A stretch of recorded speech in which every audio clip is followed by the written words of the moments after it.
Hi, I'm Amberetta, and today we're talking about sword dancing basics. Now, first of all, you need a sword. This is my sword, and it's a 36-inch scimitar. It's battle ready, which means that it's sharp. It is 3 pounds, so that's heavy for a sword.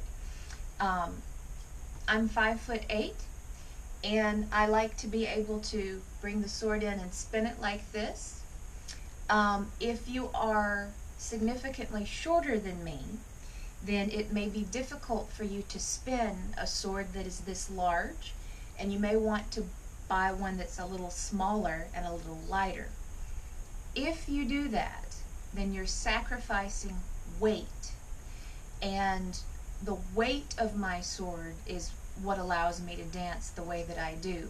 If I just put it on my head, straight on my hair, I can feel the weight, and if I dance for a long time, it starts to hurt my head. You can see that I can move the sword with my head, but it doesn't move as quickly and as easily as a lighter sword. I use a head wrap when I dance. Now, I have 3 different kinds of head wraps here, and I'll explain them all. First of all, this is my favorite one.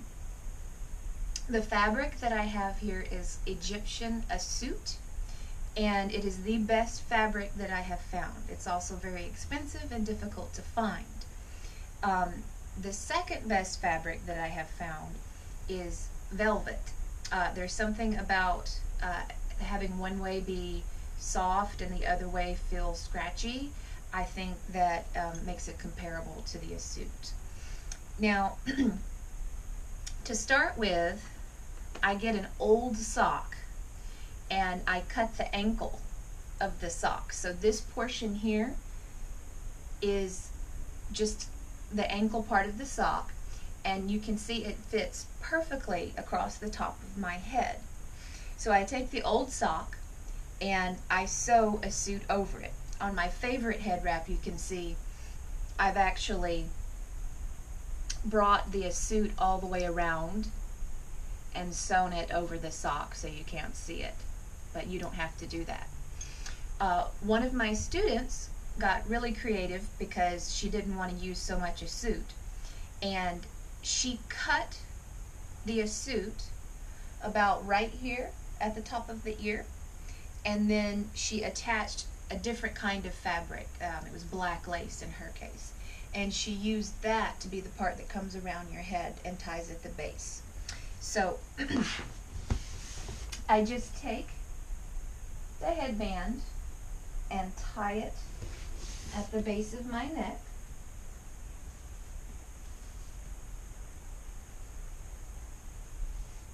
And you just have to tie it very tight so that it doesn't move. If I'm going to do a performance or if I'm going to do an extended rehearsal, I'll take hairpins and do one each direction to hold this in place.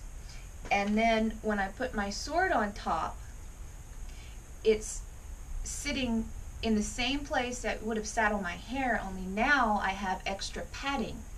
So the extra padding allows me to do a couple of things. First of all, I can dance longer because the sword isn't cutting into my head. And secondly, when I move my head, you can see that I have a lot more control and can move much faster.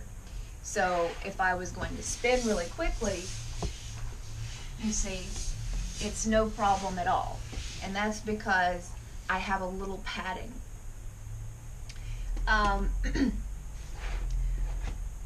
With these other head wraps, you can see there's the old sock, and I've got, velvet so cheap you have plenty of it to tie. In this particular head wrap, instead of using black Asute, I used red, and then I put this shiny gold fabric underneath it so that you could see it come through the Asute, and it has a really beautiful sheen to it. So if you have difficulty getting a hold of a suit, my next best suggestion is velvet. The most important thing that I can say now is, do not put a sword on your head and try to dance with a sword until you are already a very good belly dancer. In order to keep that sword on my head, I am isolating my muscles and I am keeping my head completely separate from the rest of my body. So as I move my body, I'm really conscious of how quickly my head is moving. And you also, of course, can't tilt down or back or the sword will fall off.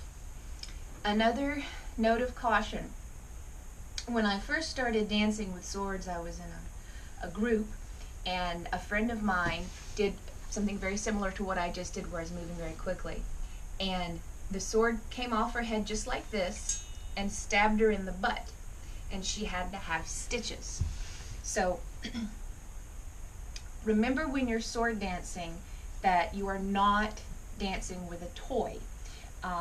If you purchase a fake sword, one that's specifically for dancing and is much lighter and is not sharp, okay, it's not a real sword, it's probably not going to stab you, but it can still fall off your head and land on your foot and break a toe or something.